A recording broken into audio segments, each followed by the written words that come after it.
Hello everyone, good morning. कैसे हैं सभी लोग? होप आप लोग बहुत अच्छे होंगे गाइस। मैं हूं अंतरा और मैं स्वागत करती हूं आप सभी का आपके यूट्यूब चैनल यूट्यूबर अंतरा पे गाइस। तो अभी सुबह के बज रहे हैं 5:30 और पतिदेव भी आज बहुत जल्दी उठ गए थे क्योंकि रिशांग को थोड़ा सा तैयार कराने पड़ता है और उसका गाड़ी जो है ना बहुत ही जल्दी आ जाता है। इस रीज़न से पतिदेव भी ना आज उठ गए थे। और मैं तो ऐसे सुबह उठ के पहले घर की साफ़ सफाई करके पूजा पाठ जो है ना वो कर लेती थी, लेकिन अभी 4-5 दिन मुझे पूजा पाठ करना नहीं है। तो इसीलिए मैं पहले सोची कि पहले बाबू का टिफ़िन जो है ना उसको रेडी कर लेती हूँ, उसके बाद ही कोई और काम करूँगी। और आप लोगों को पता ही है कि 2-3 दिन से मेरी और भी तबीयत भी बहुत बेकार है, एकदम तबीयत मेरा ठीक नहीं है। बैक पेन बहुत ज़्यादा है मुझे, तो इस वजह से थोड़ा-सा जो काम है ना मैं थोड़ा-सा आराम-आराम से ही करती हूँ। बिकॉज़ पहले मैं ठीक रहूँगी उसके बाद ही तो काम या वीडियोज़ जो भी चीज़ें हैं करूँगी। तो इसीलिए अभी आपको घर पूरा मेरा मेसी दिख रहा है, बिकॉज़ 3-3 बच्चों वाला अब घर हो गया। पहले 2 बच्चे थे, अब 3-3 बच्चे हो गए। तो सौम्या, रिशांक और मेरा छोटा वाला बाबू, तीनों के तीनों ने इतना ज़्यादा ना खेलते हैं ना तो सारी चीज़ें इधर से उधर बिखर जाता है। तो इसी वजह से अभी मैंने कुछ भी ठीक नहीं किया। सुबह उठी हूँ तो सबसे पहले मैं आ गई हूँ किचन में कि पहले रिशांक का टिफ़िन जो है वो तैयार कर देती हूँ कि थोड़ा-सा ना टेंशन फ्री हो जाती हूँ उसका टिफ़िन तैयार करने के बाद। तो बस 2 आलू काट के ना भुजिया बना दी हूँ। आटा मैं एक ही बार मशीन में गूँथ दी थी हस्बैंड के टिफ़िन के लिए भी और रिशांक के टिफ़िन के लिए भी। यहाँ पे सौम्या के लिए और बाबू के लिए हॉर्लिक्स बनाई हूँ। सौम्या अभी उठी नहीं है, इसीलिए उनका मतलब बना दे रही हूँ, लेकिन वो उठ जाएँगी थोड़ी देर में क्योंकि बहुत देर तक वो भी नहीं सोती हैं। तो रिशांक का ना हल्का गर्म दूध में मैं उसका हॉर्लिक्स घोरी हूँ और सौम्या का ना थोड़ा-सा ज़्यादा मतलब थोड़ा-सा गर्म दूध ज़्यादा हो जाएगा ना फिर करूँगी, क्योंकि सौम्या आराम-आराम से ना फूँक-फूँक के पी लेती है, लेकिन रिशांक का क्या है ना वो बहुत ड्रामा करता है और जल्दी दूध पीता नहीं, बोलता है गरम है गरम है, इस चक्कर में गारी बहुत बार आ जाता है। तो इसीलिए उसका बस हल्का-सा दूध जो है ना वो गरम की हूँ। साथ ही साथ में मैं आलू का भुजिया रिशांक का तैयार करके अब आ गई हूँ पराठे सेकने के लिए कि फटाफट से 2 पराठे सेक दूँगी। गर्मी का मौसम होता है ना, तो ज़्यादा करके मैं घी में ही पराठे सेकती हूँ, जो भी टिफ़िन की पैकिंग होती है उसके लिए। लेकिन ठंडा का जब मौसम होता है ना, तो मैं रिफ़ाइन ऑयल में पराठे बनाती हूँ, क्योंकि क्या होता है ना ठंडा के टाइम ना वो जो घी होता है ना जम सा जाता है, तो पराठे जो होते हैं ना कड़े-कड़े से हो जाते हैं, तो फिर वो अच्छा नहीं लगता खाने में, बच्चे तो और नहीं खाते हैं। तो इसी वजह से मैं पराठे को जो है आज मैं रिफ़ाइन ऑयल में ही सेक रही हूँ, क्योंकि ठंड बहुत ज़्यादा है, बहुत ही ज़्यादा है, बहुत ही ज़्यादा है। आप लोग के इधर कैसा ठंड है बताइएगा मुझे। हमारे भाई बिहार में तो ठंड आ चुका है, बहुत तेज़ तड़ाके वाली ठंड आ चुका है और हर जगह ही बिहार में ना हर जगह ही बहुत ठंड है। मुझे बाकी जगहों का तो नहीं पता, बट जहाँ पे मैं रह रही हूँ बहुत ज़्यादा ठंड है। और ठंड के टाइम पे ना सच बताऊँ ना उठने का मन करता है, ना घर का कोई काम करने का मन करता है और मतलब कुछ भी करने का मन नहीं करता है। बट जो आपकी डेली लाइफ रूटीन है वो सारी काम तो आपको करना ही है। कल मेरे एक शॉर्ट वीडियो पे कमेंट आया था, मैं नूडल्स बना रही थी, मतलब चाउमीन बना रही थी, बना लिया था मैंने, बस सर्व कर रही थी। तो मुझे कमेंट आया था कि आप अपना किचन थोड़ा साफ़ भी कर लिया करो। तो मैं कहना चाहती हूँ आप लोगों से, सब लोगों से नहीं, क्योंकि सब लोग जो लोग किचन में काम करते हैं उनको पता होगा। तो किचन में जब हम खाना बनाते हैं तो किचन गंदा होता ही है। खाना बनाने के बाद ही हम किचन को साफ़ करते हैं, है ना? तो प्लीज़ ऐसी-ऐसी मतलब थोड़ा सोच समझ के कमेंट कीजिएगा। आपको नेगेटिव कमेंट आपका करने का मन है कि मैं थोड़ा-सा नेगेटिव कमेंट करूँ, है ना? यूट्यूबर अंतरा को मैं नेगेटिव कमेंट करूँ, तो आप कर सकते हो, बट थोड़ा-सा रीज़नेबल चीज़ पे कमेंट करो ना, है ना? ऐसा तो नहीं था कि मैं कुछ और शो कर रही थी और मेरा किचन गंदा था। नहीं, मैं जस्ट उस टाइम चाउमीन बनाई थी और चाउमीन बना के मैं सर्व कर रही थी, तो आपको वो किचन उस टाइप से गंदा दिखा, क्योंकि मैं चाउमीन बनाई थी, वेजिटेबल्स बहुत सारे कट की थी। तो जो लोग किचन में काम करते हैं उनको किचन का पता होता है कि कब किचन गंदा होता है और कब किचन साफ़ करना होता है, पर जो लोग शायद काम नहीं करते उनको शायद पता नहीं है। आई होप सो, मुझे ऐसा ही लगता हेलो है। Everyone, welcome back to my new vlog. Good morning, कैसे हैं आप सभी? होप आप लोग अच्छे होंगे गाइस। और मैंने ना अपना मंगलसूत्र खोल के ये वाला अपना ढोलना पहन लिया है। ये ढोलना जो है ना हमारे शादी के टाइम पे हमारे लिए बहुत इम्पॉर्टेंट रखता है। हमारे बिहार में, जैसे हमारे साइड बाकियों का मुझे पता नहीं है, ये ढोलना नहीं रहेगा ना तो शादी नहीं होगी। जैसे मंगलसूत्र बहुत लोग में मेन होता होगा, हमारे में ये ढोलना मेन होता है। जो लोग बिहार से होंगे उनको पता ही होगा। एक चीज़ और भी बताना चाहूँगी। एक मुझे कमेंट आया था 2 दिन पहले मेरे पुराने वाले ब्लॉग्स पे, मतलब 2 दिन पहले वाले ब्लॉग्स पे एक कमेंट था। कुलदीप करके कुछ ऐसी आईडी है, मुझे इतना आईडी याद नहीं है, बट वो हमेशा मतलब छोटा वाला बाबू है ना मेरा, उसके लिए हमेशा वो कमेंट जो है ना करते हैं, अच्छा अच्छा कमेंट करते हैं। तो उसी बीच में उनका एक कमेंट था, सौम्या के पढ़ाई को लेके कमेंट था कि आप सौम्या को यहाँ पे ले आई है तो सौम्या क्या स्टडी नहीं करती है। तो मैं आपको बताना चाहती हूँ कि सौम्या पढ़ाई करती है, एंड सौम्या वहाँ पे गवर्नमेंट स्कूल में थी 8 क्लास में। तो अभी तो सौम्या यहाँ पर आ गई है, और अभी हम यहाँ पे उसका एडमिशन भी नहीं करवा सकते बिकॉज 20 टाइम है कोई भी गवर्नमेंट स्कूल में। तो हम लोग ऐसा सोचे हैं, मतलब ये सिर्फ जो लोग पूछ रहे हैं या फिर कुछ ऐसे भी मेरे रिश्तेदार होंगे जिनके मन में ये बातें चल रही होंगी, तो बहुत लोग का हिम्मत नहीं होता है ना पूछने का, तो मैं इसीलिए बता देना चाहती हूँ कि सौम्या भी 8 क्लास में है, और सौम्या का भी यहाँ पे ट्यूशन्स चल रहा है। डेली शाम में ट्यूशन सौम्या पढ़ती है, पढ़ाने वाले आते हैं, 1.5 घंटा पढ़ा के जाते हैं। लेकिन सौम्या का जब 8 का फाइनल एग्ज़ाम हो जाएगा है ना, तो फाइनल एग्ज़ाम जब हो जाएगा, कौन से मंथ फाइनल एग्ज़ाम होता है गवर्नमेंट स्कूल का, क्योंकि जनवरी फरवरी। तो सौम्या का जब फाइनल एग्ज़ाम होगा तो हम जाएंगे वहाँ, फाइनल एग्ज़ाम उनका दिवा देंगे, उसके बाद फिर हम यहाँ पे उनका एडमिशन 9-10 में करवा देंगे। तो ये चीज़ें हैं सौम्या की पढ़ाई का। तो होप सो किसी के मन में अगर कोई सवाल हो तो समझ में आ गया होगा, क्योंकि ना मैं अपने बच्चे का पढ़ाई बर्बाद कर सकती हूँ, और ना जिस बच्चे को मैं अपने साथ रखी हूँ ना उसका पढ़ाई बर्बाद कर सकती हूँ। क्योंकि ऐसा नहीं है कि मैं पढ़ाई लिखाई नहीं की हूँ, मैं भी पढ़ी लिखी हूँ, ऑनर्स है मेरा, अकाउंट से ऑनर्स की हुई हूँ मैं, ग्रेजुएट। तो मुझे भी है, पढ़ाई मोस्ट इम्पॉर्टेंट चीज़ है लाइफ में, बिना पढ़ाई के कुछ नहीं हो सकता। ये चीज़ें मुझे भी पता है, मेरे हस्बैंड को भी पता है। तो इसीलिए सौम्या की पढ़ाई के बारे में हमने यही सोच के रखा है, क्योंकि अब उनके पास 2 साल बचे हैं 9-10 का, तो इस वजह से उनका पढ़ाई हम उथल पुथल नहीं मचाना चाहते। यहाँ पे किसी प्राइवेट स्कूल में एडमिशन करवा दो, उनका 2-3 साल बर्बाद हो जाए, वो मैं नहीं चाहती हूँ। तो इसीलिए 8 क्लास में वहाँ एडमिशन करके मतलब वहाँ पे एग्ज़ाम दे के वो आ जाएंगी। उसके बाद यहाँ पे हम लोग 9-10 में उनका एडमिशन करवाएंगे।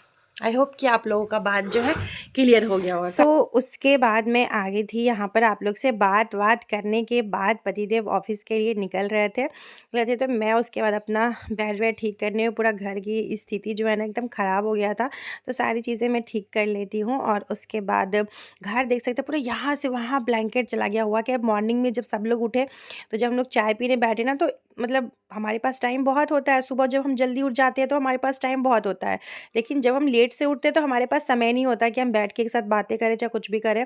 तो इस वजह से ना मैं तो सुबह जल्दी उठ गई थी, सौम्या भी मेरे उठने के बाद हस्बैंड भी उठ गए थे, फिर सौम्या भी उठ गई थी। तो जब ऋषांक स्कूल चला गया था, उसके बाद बहुत देर हम लोग हॉल में बैठ के बातें कर रहे थे, चाय पिए, और मतलब बहुत देर तक बातें चला हम लोग का। तो होता क्या है ना, वहीं पे ब्लैंकेट चला जाता है, वहीं पर हम लोग मतलब देख सकते हैं आप यहाँ से वहाँ भी। अभी मैं आपको हॉल का भी सीन दिखाती हूँ। हॉल में भी ना इतने ब्लैंकेट सारी चीज़ें, चादर उधर सारा चीज़ आपको हॉल में भी दिखेगा, प्लस रूम में तो दिख ही रहा है आपको। और ये मतलब ठंड का जो मौसम होता है ना, उसमें मुझे सबसे ज़्यादा बेकार यही चीज़ें लगती है कि घर में इतने कपड़े हो जाते हैं, और साथ ही साथ ब्लैंकेट्स इतने सारे निकल जाते हैं। अब जैसे हम लोग जैसे 5 जन हैं, छोटा बाबू मिला के 5 जन हो गए, तो हमारे घर में 4 ब्लैंकेट निकला हुआ है। 4 ब्लैंकेट निकला हुआ है ऐसे करके। और मतलब बोले ना ब्लैंकेट्स, और अभी मेरे को ये लग रहा है कि भाई 2-2 ब्लैंकेट्स ओढ़ना पड़ेगा, क्योंकि अभी तो कम ठंड है, और जब ज़्यादा ठंड होगा तो फिर हमें 2-2 ब्लैंकेट ओढ़ना पड़ेगा, क्योंकि ठंड यहाँ पे ना बहुत ज़्यादा होता है इस वजह से। हालांकि सारे ब्लैंकेट्स गर्म है, बहुत सारा, मैं कोई भी ऐसा ब्लैंकेट नहीं जो गर्म नहीं है, बट हाँ बहुत ज़्यादा ठंड होगा तो मैं रजाई तो नहीं है मेरे पास यहाँ पे, मैंने रजाई एक भी नहीं रखा हुआ है, और मुझे ना वो थोड़ा सा रजाई ना थोड़ा भारी भरकम लगता है ना, इसी वजह से। सो मैंने अभी बेड भी ठीक कर लिया, साथ ही में नीचे भी जो बेड है उसको भी ठीक कर लेती हूँ। नीचे में ना ऋषांक और हस्बैंड सोते हैं, जबकि घर इतना बड़ा है हमारा, और इतने सारे रूम है, फिर भी सब लोग एक ही रूम में सोते हैं, क्योंकि अच्छा लगता है रात में हम लोग बात करते, हंसी मजाक करते, कहीं से फ़ोन आ जाता है तो फिर हम लोग सब आदमी बात करते करते मतलब सोते हैं, अच्छा लगता है। तो इसी रीज़न से हस्बैंड और ईशान ने नीचे सोता है, और तो मैं ये गद्दा निकाल दी हूँ। ये गद्दा मेरा नया ही था, बॉक्स में मैं रखी हुई थी, तो मैं इसीलिए इसको निकाल दी। मैंने कहा चलो इसको निकाल देती हूँ बाहर, कि कम से कम सोने उठने बैठने में काम आएगा। ठंड इतना ज़्यादा है, अगर नीचे बिना गद्दे का सोना तो फिर कमर काफ़ी अकड़ रीज़न है कि ये गद्दा ना आराम से हम लोग बिछा लेते हैं और परिधि इस पे सो जाते हैं। ऐसा नहीं है, मैं भी सो सकती हूँ, लेकिन मैं छोटा वाला बाबू को लेके सोती हूँ ना, इसीलिए मैं ऊपर सो जाती हूँ और हस्बैंड और ईशान नीचे सोते हैं, मैं सौम्या और छोटा वाला बाबू ऊपर सोते हैं। सो ये गद्दा का ना डेली ड्यूटी है भाई। गद्दे को हटाने वाला ना काम बहुत डिफ़िकल्ट वाला होता है, क्योंकि गद्दा ना काफ़ी ये भारी वाला गद्दा है। सो अभी मैं इसको फ़ोल्ड कर लेती हूँ। फ़ोल्ड करके मैं इसको इसी टेबल के ऊपर रख दूँगी। ये टेबल स्पेशली मैंने बाहर से ला के यहाँ पे इसीलिए रखा था, क्योंकि ये गद्दे रखने के काम आते। नहीं तो क्या ना, सारा ब्लैंकेट गद्दे सब बेड पे ही भरा रहता है ना, तो देखने में भी ना अच्छा नहीं लगता है। पूरा घर ना ऐसे फैला फैला सा लगेगा कितने सारे कपड़े। वैसे भी ठंड स्टार्ट होते ही ना हमारे घर कपड़े से भर जाता है। बच्चों के स्वेटर हो गए, शॉल हो गए हमारे, मैंने बहुत सारा ठंड का तो मेरा जैसे कपड़ा मतलब जब मैं ठंड ख़त्म होता है ना और जब मैं कपड़े रखती हूँ तो मेरा घर काफ़ी खाली खाली सा लगता है, तो अच्छा लगता है देखने में। और मेरे हॉल का आप दशा देख सकते हैं गाइज, ऐसा दशा है मेरा कुछ हॉल का। कितना मतलब मेसी पड़ा हुआ है। ऐसी घर की हालत देख के ना लगा कि मैं बेहोश हो जाऊँगी, मैं कैसे ठीक करूँगी सारी चीज़ों को। पर मैं फटाफट से सारी चीज़ों को अरेंज कर दी। प्लस मैंने बेडशीट भी सारा सब चेंज किया है। जितने भी बेडशीट्स है सारे बेड के बेडशीट ना मैंने चेंज किया है। सिर्फ जो अंदर वाला एक रूम है उसका बेडशीट चेंज नहीं किया, बाकी बाहर जितना भी है सारी चीज़ें चेंज कर दी हूँ। सोची सोफ़ा का भी ये बेडशीट ना चेंज करके और दूसरा बेडशीट ना डाल देती हूँ। और पता है बिना स्लीपर का ना मैं घर में बिल्कुल भी नहीं चल पाती हूँ, क्योंकि मेरे हिल्स में ना इतना ज़्यादा पेन होने लगता है ना, जिस वजह से मैं ना बिना स्लीपर बिल्कुल नहीं चलती हूँ। बहुत कम ऐसा आपने मेरे को देखा होगा बिना स्लीपर के मैं चलती हूँ टाइल्स पे। नहीं, मैं स्लीपर पहन के ही चलती हूँ, वरना मेरे पैरों की हालत ना एकदम बेकार हो जाता है। सो अभी तो सॉक्स पहनना स्टार्ट करूँगी, तो फिर उतना मेरे को हमेशा स्लीपर की ज़रूरत नहीं होगी। बट फिर भी सॉक्स थोड़ा सा ना मोटा सा सॉक्स चाहिए, तो मैंने लिया है मोटा वाला सॉक्स। सो यहाँ पे जितने भी कपड़े हैं सबको धुलने के लिए रख दूँगी। चावल का बोरी आया है ना, तो चावल का डब्बा धोया नहीं हुआ है, इसीलिए चावल वैसे ही अभी बोरी बाहर ही है। तो आज रंजना आएगी ना, तो रंजना को बोलूँगी चावल का डब्बा धो के थोड़ा सा धूप में रख देगी ना, तो वैसे ठीक रहेगा। और मैं आ गई थी वॉशिंग मशीन के ऊपर में। यहाँ पे थोड़ा सा ना वो लिक्विड गिरा हुआ था, तो फिर मैंने उसको क्लीन करके इसको मैं इस तरीके से अरेंज करके रख दी हूँ। और ये मेरा वॉशिंग मशीन का जो एरिया है ना, वो देखने में कितना अच्छा लगता है ना, मुझे भी बहुत अच्छा लगता है ये एरिया देखने में। बिकॉज़ मैंने थोड़ा सा यहाँ पे ना कोट्स वाला जो होता है ना उसको हैंग कर दी हूँ। और इस वक्त पता है आपको, इस वक्त मैं बाबू को सुला दी थी, क्योंकि बहुत परेशान कर रहा था। सौम्या से भी हैंडल नहीं हो रहा था, सौम्या को भी बहुत परेशान कर दिया था। इसीलिए मैं अभी बाबू को भी सुला दी हूँ, क्योंकि बहुत परेशान कर रहा था, बहुत ज़्यादा परेशान कर रहा था। तो मैं उसको सुलाई हूँ, तब मैं फटाफट से काम करने आई हूँ। फिर वो सो के उठेगा ना, तो फिर से उसकी एक बार मालिश करके उसके कपड़े जो है चेंज कर दूँगी। नहलाऊँगी नहीं, ऐसे ही गर्म पानी से दे हाथ जो है ना उसका पोंछ दूँगी, क्योंकि ठंडा ना बहुत ज़्यादा है।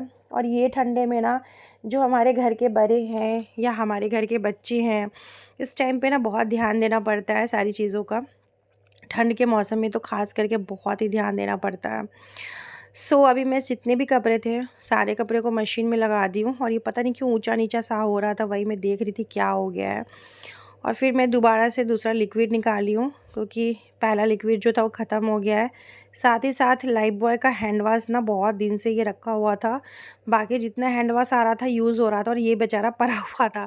तो मैंने कहा चलो डेटॉल वाला जो हैंड वाश था ना वो ख़त्म हो गया था, तो मैंने इसी डब्बे में इसको फिल कर दी हूँ।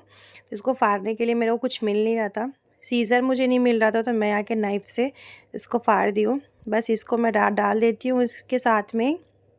उसके बाद मैं थोड़ा सा फ्रिज का जो है ना, फ्रिज को थोड़ा सा मैं क्लीन करूँगी। सो यहाँ पे ये डेटॉल का जो ना डब्बा है, इसे मैंने लाइफ बॉय का जो हैंड वाश है उसको मैं अच्छे से फिल कर दी हूँ।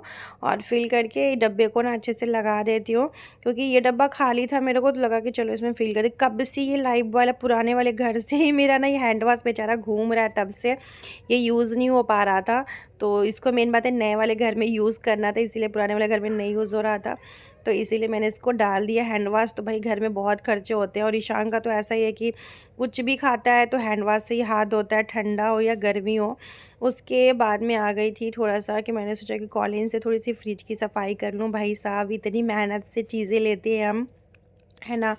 तो एक एक पैसा जोड़ के मैंने इस फ्रिज को भी लिया है, क्योंकि मेरा ना ऐसा फ्रिज लेने का बहुत मन था। तो मैं ये तो पुराने वाले घर में ही ली हूँ, लेकिन मेरा बहुत मन था ऐसा फ्रिज लेने का।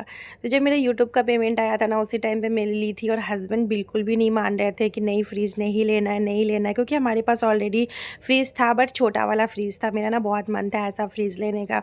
तो जब मेरा पेमेंट आया ना, मैं हस्बैंड को बोली नहीं मुझे चाहिए हो तो चाहिए। मैंने कहा अगर आप ऑफलाइन नहीं लीजिएगा तो मैं दुकान से ले आऊँगी। तो फिर हस्बैंड ऑनलाइन ऑर्डर कर लूँगी। तो फिर हस्बैंड ना दुकान से जाके ला दिए थे फ्रिज। तो गाइस मैं भी नहा ली हूँ। नहाने के बाद पूजा अभी मुझे करना नहीं है, कल परसों से करूँगी, बुधवार से पूजा करूँगी। तो बुधवार से पूजा करूँगी, तो इसीलिए खाना वाना जो हम लोग ने खा लिया है। आज रिशांग के लिए तो बना रही थी आलू का भुजिया और पराठा, और आटा सुबह ही मैं गूँथ ली थी। और हम लोग अपने लिए बनाए हैं पूरी और कुंदरी का भुजिया, तो हम लोग वही खाए हैं। और बाबू शोना ये अभी नहाया नहीं है गाइस। शोना सबको हेलो बोल दो, हेलो बोल दो सबको मेरा लाडा। Hello hello hello. तो अभी वो थोड़ा सा खेल रहा है गाइस, खेलता ही नहीं है अपने से, बस इसको कोई ना कोई आदमी चाहिए जो इसके साथ खेले। ये रीज़न है। पतिदेव ऑफिस चले गए हैं और रिशांक आएगा स्कूल से, वो थोड़ा लेट से आता है स्कूल से। जाता तो बहुत जल्दी है बट आता बहुत लेट से है। सो चलिए अभी आएगी रंजना भी अपना काम करने के लिए, और सौम्या अभी क्या कर रही है, अनार छील रही है। सौम्या छील लिए बाबू, हाँ अनार छील लिए। सौम्या अनार छील रही है। सो चलिए आप लोग से मिलते हैं नेक्स्ट व्लॉग में। ज़्यादा बातें करेंगे तो ब्लॉग बड़ा हो जाएगा। अभी मेरे को लाडा को थोड़ा सा फ्रेश नहाना भी है, नहलाऊंगी नहीं गाइस, बहुत ठंडा है। बस इसको थोड़ा सा साफ सुथरा कर दूंगी। यहाँ से ब्लैक ब्लैक आ रहा है, ये रुक जाएगी गाइस। इधर आजा, इधर आजा, मम्मी के पास आजा, आजा मम्मी के पास आजा। तो ये भी ना सोया हुआ था, तो मैं जल्दी जल्दी से सारा काम निपटा ली हूँ। जैसे ही निपटा के बैठी हूँ ये उठ गया। क्यों लाडू, मम्मी जैसे काम निपटा के यहाँ उठ गया ना। चलो सबको दिखा दे के बाबू का ना गाइस यहाँ पे पूरा जल गया है। इधर आओ, इधर आओ मेरे लाडा को, मेरे बच्चा को, मेरा जान को। देखिए गाइस कैसे इसका जल गया यहाँ पे, देख रहे हैं। ये बाबू मेरा, ये जान मेरा, ये सोना मेरा। बस इसको यही चाहिए, बस ये किसी गोदी में रहेगा ऐसे ही करेगा। ये देखिए। अच्छा हो गया, चलो सबको बाय बोल दो, टाटा कर दो, बाय बाय कर दो सबको ऐसे, कर दो कर दो। मेरा जान, मेरा प्राण, मेरा। चलिए गाइस मिलते हैं नेक्स्ट वीडियो में। Thank you so much for watching my video guys. Channel पे न्यू होंगे तो सब्सक्राइब कर लीजिएगा, बेल आइकन ज़रूर प्रेस कीजिएगा, जिससे मेरा नोटिफिकेशन आप सबके पास जाएगा। एंड तब तक के लिए बाय बाय।